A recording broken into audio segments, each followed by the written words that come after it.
Bonjour et bienvenue pour cette nouvelle lune du 2 octobre 2024. J'espère que vous allez tous très bien avec ces énergies qui semblent s'être apaisées, on va dire ça comme ça. On sent un aplanissement des énergies par rapport à la dernière vidéo que j'ai faite sur la pleine lune qui était relativement intense. Donc ici nous avons donc le couple Soleil-Lune accompagné de Mercure, comme on peut le voir ici, se trouve dans un signe vénusien de la Balance, un signe relativement équilibrant, on va dire cela. La Balance cherche beaucoup l'équilibre en termes d'énergie. Voilà, il y a aussi le besoin aussi de fusionner avec le partenaire, le besoin de retrouver un semblant de paix, de sérénité dans le domaine du quotidien, de notre vie quotidienne. Ça peut être à la maison, ça peut être au travail, en tout cas tout ce qui est d'ordre quotidien. Par exemple, faire sa gymnastique quotidienne, faire des rituels quotidiens en rapport avec quelque chose qui vous fait du bien. Voilà, on a besoin de cela parce que notre mental a tendance à être un petit peu en surchauffe. Et alors, malgré l'aspect, en tout cas général, de ce qui est proposé au niveau de la nouvelle lune en termes d'énergie astrale, on a l'impression que tout est parfait, tout va bien. Regardez le merveilleux trigone Mars, Saturne, Vénus, dans des signes d'eau par excellence. Mais cela ne veut rien dire. Hein, il y a beaucoup de trigones ici aussi, avec le Pluton et Uranus, entre autres, le MC, puisque moi j'aime bien garder les axes cardinaux. Donc ce que j'appelle les axes cardinaux, c'est tout ce qui est ascendant, ici avec la flèche à gauche, à l'horizon est, descendant, donc tout ce qui est en lien avec le coucher de soleil, le descendant c'est le coucher. Ici c'est le lever, ici c'est le coucher. Et donc le MC, donc c'est l'ascension sociale avec ici le fond du ciel, donc c'est les racines, les origines. Je me construis dans ma famille et pour aller vers l'échelon social. Donc voilà, ça permet d'avoir une orientation géographique astrale et de savoir un petit peu dans les énergies collectives des gens qui vont tomber entre autres sur ma vidéo aussi, pour qui ça va peut-être parler, hein, même j'espère en tout cas, que il y a ici un besoin vraiment de paix, de se laisser couler un peu, parce que la rentrée pour certaines personnes a certainement été rude en paperasserie, en responsabilité. Et là, on a un besoin vraiment de s'échapper vers quelque chose de plus doux, plus beau, un besoin vraiment de se retrouver soi, d'apaiser le mental, de le calmer, de pouvoir juste se positionner et observer quelque chose à un tableau, un coucher de soleil, quelque chose qui vous fait du bien et qui semble être beau pour vous. Vous raisonnez, voilà, en termes de sensibilité artistique. Retrouver un certain raffinement aussi dans votre quotidien, prendre soin de soi. Pour les femmes, ça peut être aller chez le coiffeur, ça peut être aller chez l'esthéticienne, ça peut être par exemple aller prendre un cours de piano, ça peut être quelque chose qui va vraiment vous faire du bien, même aller au musée, vous instruire parce que vous aimez l'art, vous aimez les collections d'art, la sculpture, voilà, toutes ces choses en lien avec le beau. Hein. Il faut savoir qu'il n'y a pas très longtemps, j'ai pu observer Vénus.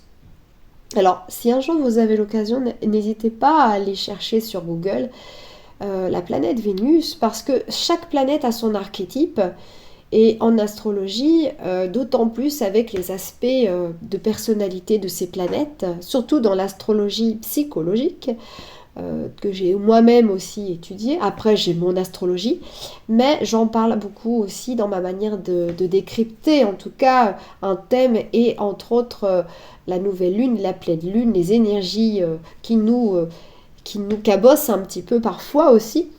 Et lorsque l'on regarde une planète et son caractère au départ, et par qui elle est gouvernée, au niveau des symboles, comme Vénus, on peut observer que la planète Vénus est absolument représentative du beau, de la joie, de l'amour, du raffinement. On est tout de suite en harmonie lorsque l'on observe cette planète. Et Vénus, c'est absolument ça. Donc voilà, moi c'était juste pour vous donner une petite parenthèse. Et ici, donc, nous avons aussi, alors ça c'est aussi important que moi-même je puisse le mentionner, puisque en astrologie karmique, tout ce qui est en lien avec les mémoires, je l'utilise aussi pas mal, c'est les nœuds lunaires. Les nœuds lunaires, c'est en rapport aussi avec la lune et les lunes noires. Alors je ne les ai pas notés ici pour l'instant, mais j'attends de pouvoir le faire. Nous avons donc les nœuds lunaires qui se trouvent ici, vous voyez, donc on a une opposition, on a une conjonction lune-soleil au nœud sud, ce qui n'est pas évident parce que cela s'oppose au nœud nord, donc en bélier. Les trois conjonctions tout de même, avec la quatrième qui est un point fictif de notre part la plus obscure, le passé, les dettes, etc., nous amènent aussi à peut-être être plus réceptive au regard de l'autre. Le regard de l'autre, le sentiment de ne pas être bien à sa place, le sentiment d'avoir envie que l'autre nous prenne dans ses bras, nous aime, etc. Notre quotidien est un petit peu bafoué, on a besoin aussi de cette énergie-là, et on sent qu'on commence un petit peu à péter les plombs. Regardez-moi, c'est au carré de Mars, en maison 3 en Cancer. C'est compliqué aussi dans tout ce qui est foyer, dans tout ce qui est famille.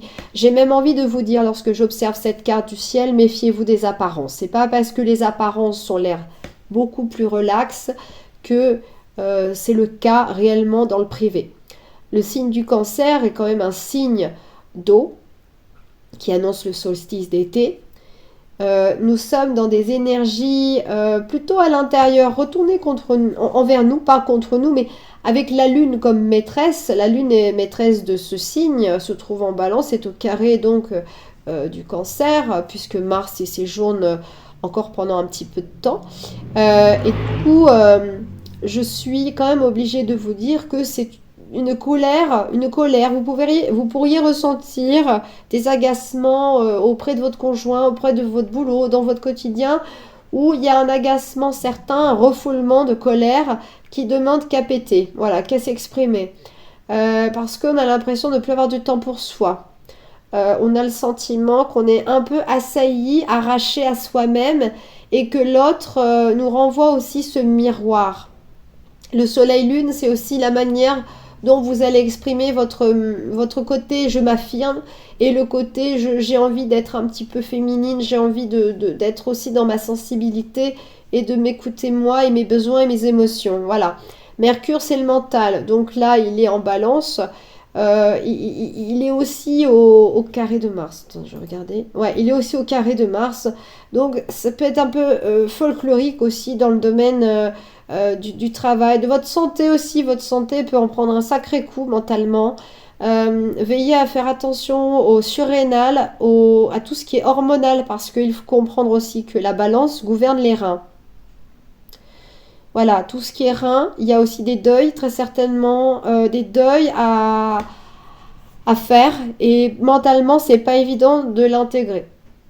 Prenez le temps de respirer, prenez le temps d'aller vous détendre, faire quelque chose qui vous plaît.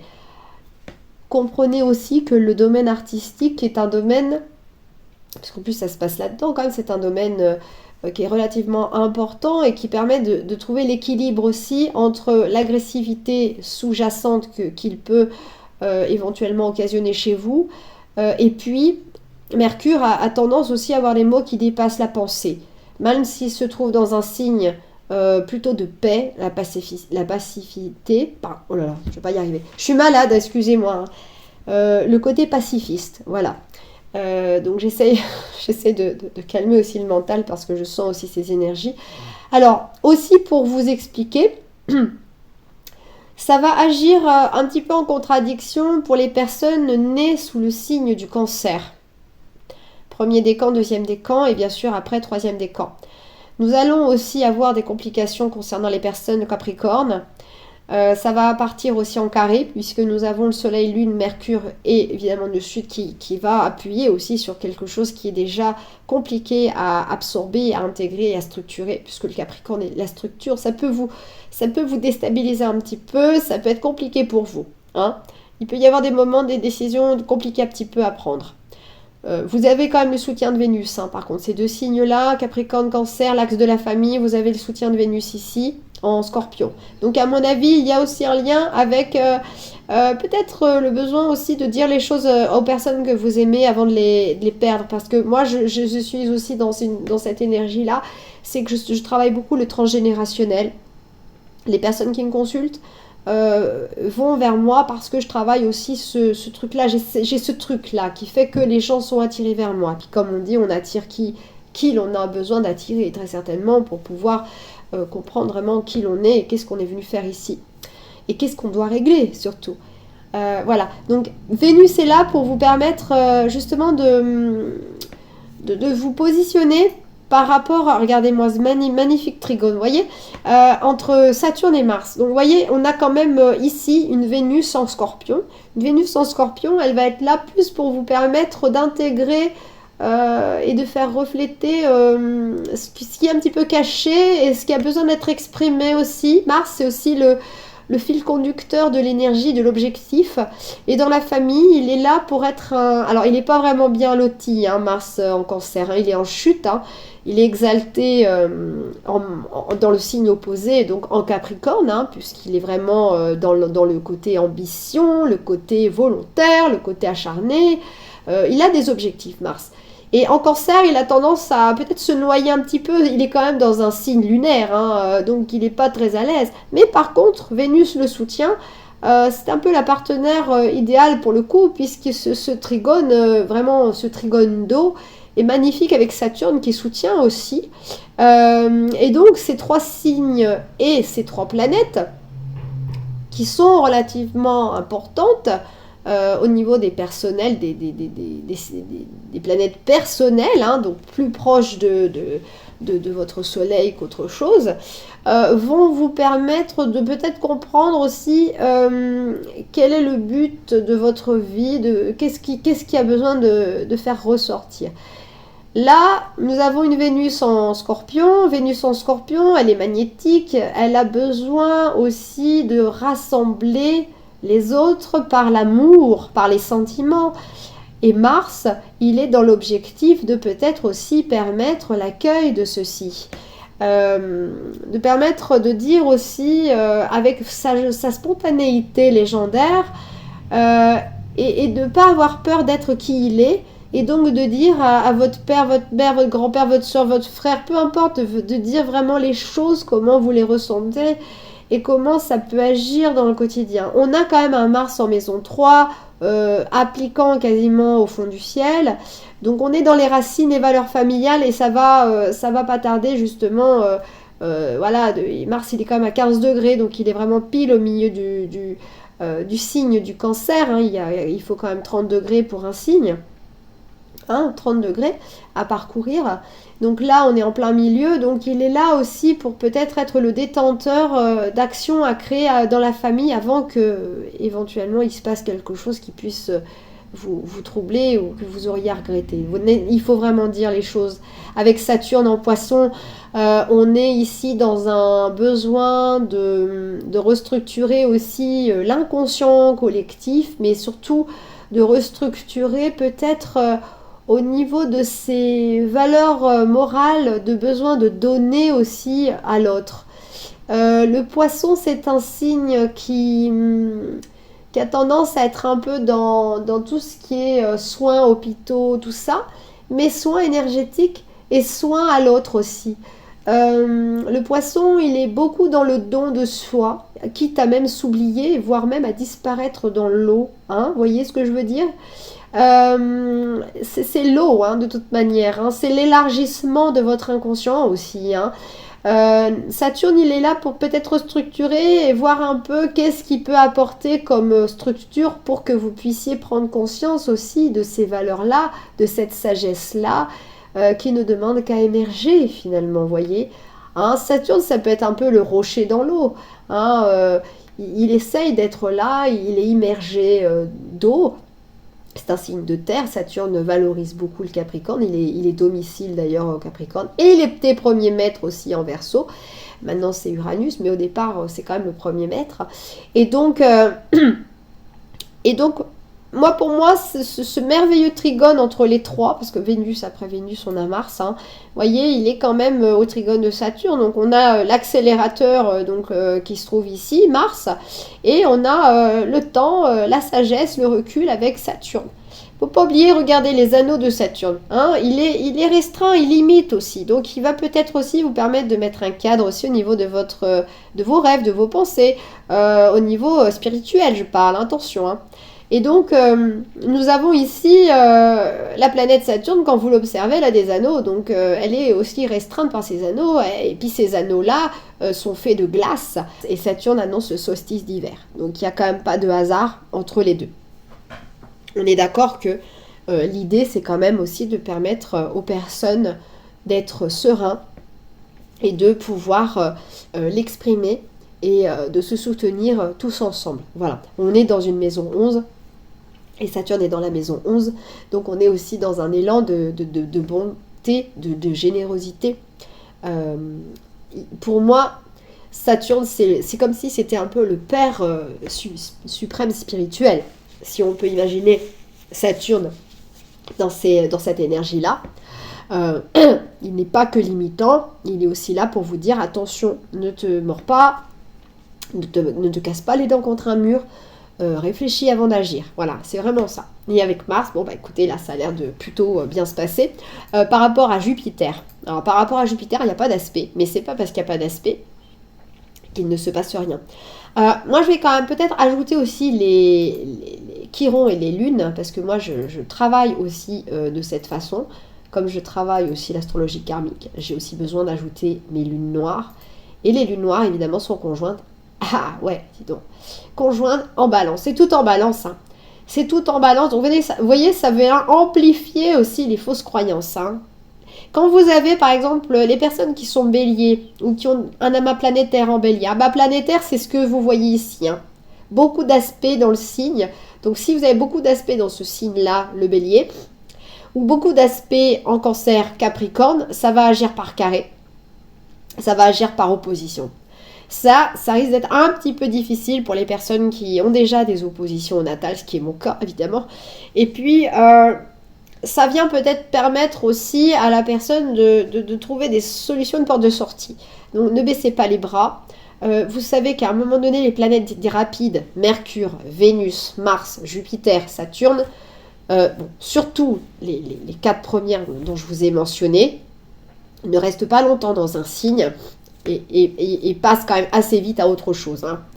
Donc, on a quand même... voilà, Jupiter reste 1 an dans un signe avec des multiples rétrogradations.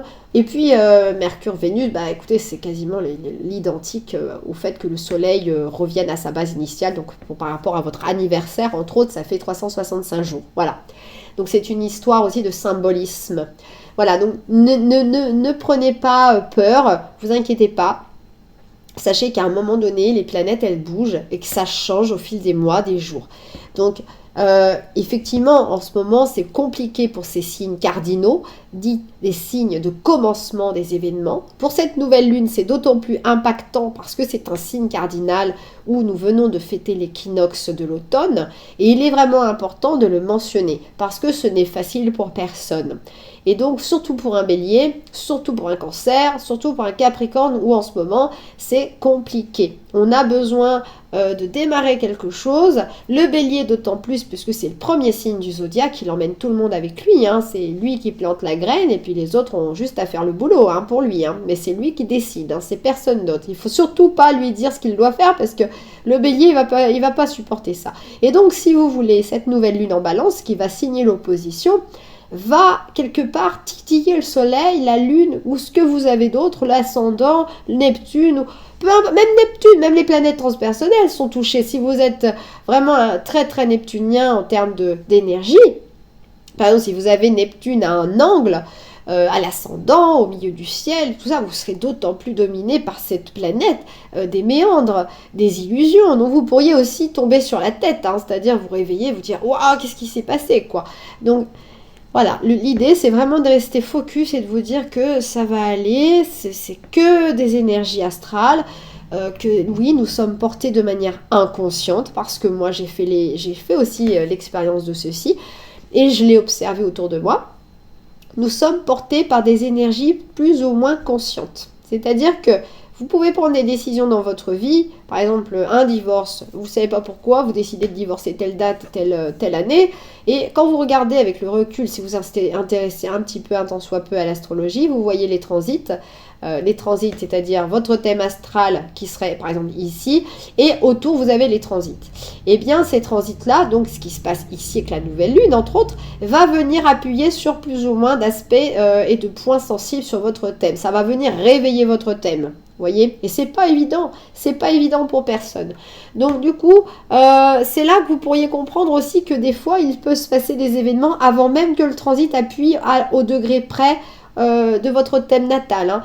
C'est pour ça que c'est important aussi d'en parler de cela, parce que la nouvelle lune, elle est là aussi pour réveiller et pour vous permettre de dire, allez, on repart sur de nouvelles bases, on va décider de faire autrement, on va décider de ne plus se cacher, on n'en a rien à faire du regard de l'autre, parce qu'elle est quand même teintée de manière très très fortement vénusienne. On est dans un besoin de reconnaissance, on a envie d'être aimé. C'est le cas beaucoup de personnes qui ont un amas planétaire en balance, c'est le cas de beaucoup de planètes qui ont besoin aussi d'être reconnus dans sa propre famille, en cancer entre autres, parce qu'il y a des choses dans le signe du cancer qu'on vient porter, que les autres apportent pour vous, et aussi dans votre foyer personnel. Ça peut être dans votre famille héréditaire, votre famille biologique, à plus ou moins conscience, si vous êtes adopté entre autres, parce que ça peut venir travailler des mémoires aussi qui sont très compliquées à gérer. Bon, ça c'est plutôt Pluton, pour moi c'est Pluton, les mémoires transgénérationnelles. Mais en tout cas, voilà, on peut être un petit peu perturbé par rapport à ces énergies-là, surtout ces 4 signes cardinaux, où je vous demande vraiment voilà, prenez votre mal en patience, ça va passer, ça va aller mieux, ça ira mieux quand tout ça sera en Sagittaire, ça, je pense au niveau des béliers, au niveau de la balance, au niveau même des Verseaux, hein, et puis les Gémeaux, ça va agir par opposition, forcément, il faut bien que ça se passe, hein, c'est des signes mutables. Mais en tout cas, il va y avoir du changement et ça ira un peu mieux et vous vous sentirez un peu plus libéré par rapport à ce que vous vivez en ce moment, surtout que Mars, quand même, le maître du bélier, se trouve en carré. Hein. Si vous avez le soleil, la lune ou l'ascendant, je peux garantir ce que vous vivez, c'est un peu dur. Hein. C'est pas évident. De plus, vous avez le nœud nord ici et vous avez Chiron. Donc vous avez la guérison ici. Vous avez les clés en fait pour trouver des solutions. Vous avez les clés. L'idée c'est de ne pas avoir peur du regard de l'autre et de faire votre petit bout de chemin. Voilà, pour moi c'est vraiment, cette nouvelle lune, elle me fait vraiment penser à ça. Et puis l'ascendant est quand même vénusien aussi, en taureau. Hein. La nouvelle lune se fait donc le soir, hein, puisque le soleil est en dessous de l'horizon, hein, vous voyez. Voilà, à 20h49 précise. Donc ici nous avons Vénus, donc comme je l'ai dit, en Scorpion, et l'ascendant et le maître ascendant se trouve quand même dans ce Scorpion-là, mais on est quand même teinté dans un besoin aussi de partage, aussi d'amour, de besoin de prendre soin, de besoin de se rassurer, d'être en sécurité. Au niveau financier, c'est la même chose. Hein. Alors c'est pareil, ça va agir aussi avec les taureaux. Vénus s'oppose aux taureaux, donc voilà, il pourrait y avoir aussi peut-être des incompréhensions aussi dans le milieu privé. Je ne sais pas comment ça se passe. Vous avez en plus encore les taureaux Uranus qui rétrograde, qui retourne encore une fois dans le dernier signe, dans le dernier décan du taureau. Donc c'est pas évident encore pour les lions, puisqu'ils agissent encore ensemble par carré. Surtout les personnes qui ont le soleil à la fin du signe du lion. Ou la lune ou l'ascendant, encore une fois, je vous ai dit, vous pouvez avoir n'importe quoi en lion, c'est pas facile, ça n'a pas été facile, et en plus vous avez Pluton qui va arriver en Verseau l'année prochaine, qui va s'opposer ici, hein, au début du signe du lion. Donc ça va pas être simple, mais il va y avoir un renouvellement à ce niveau-là, une transformation à faire, voilà. Donc voilà, je parlais de Uranus. Effectivement, Uranus permet aussi la libération de certaines personnes. Alors même si c'est le trigone, C'est pas parce que c'est le trigone que tout est beau et parfait. Hein. Des fois, c'est aussi, on a envie de rien faire, on fait le paresseux. Hein. Quand on a aussi des aspects de contradiction, c'est-à-dire opposition carrée ou quinconce, souvent ça amène à la personne de se secouer. Ça amène à la personne à se secouer parce que de toute manière, il n'a pas d'autre choix que de faire cela pour devenir indépendant, pour s'affranchir aussi. Hein. Uranus dans le signe du taureau, signe de terre, qui est très très très en demande de sécurité, n'est pas très à l'aise, mais il révolutionne au niveau de l'environnement, par exemple. Hein. Les gens qui ont une sensibilité, des valeurs propres au jardinage, à l'agriculture, à la permaculture, ça permet aussi, la permaculture, on en a entendu parler il n'y a pas si longtemps, hein, finalement. Depuis l'arrivée d'Uranus dans le taureau, il n'y a pas si longtemps, hein. Il a quitté le signe du bélier, je crois, aux alentours de 2018, hein, à peu près. Hein, il est resté quand même 7 ans. Hein, il est arrivé en 2011 dans le signe du bélier. Moi, je l'ai senti passer personnellement, mais en tout cas, il a permis d'affranchir aussi, de rendre indépendants, les personnes aussi qui étaient dans des schémas, vous savez, du genre de schéma où on s'embourbe un peu. Hein, on a tendance à bien être confort et puis finalement on se dit ah non non non non non non non non ça va pas se passer comme ça, puis vous sentez au fond de vous à l'intérieur des énergies contradictoires, c'est très perturbant, mais là par contre c'est que du pain béni, hein. Regardez-moi ces merveilleuses harmonies entre Uranus-Neptune. Oh, bah alors là vous avez des idées de génie, alors franchement là si vous avez des inspirations la nuit, écrivez-les. Les gens qui sont noctambules avec Uranus et Neptune au sextile, surtout les poissons et les taureaux, si vous avez des aspects favorables, même si vous avez des aspects ou un aspect au natal de ce type-là, franchement, notez tout, hein, notez tout. C'est pas grave, prenez un micro, prenez un enregistreur, vous faites et vous voyez ce qui se passe. Pareil pour le milieu du ciel, alors là, il y a vraiment aussi des ingénieries qui se passent, quelque chose d'ordre du... d'un coup on a des idées de génie, vous voyez.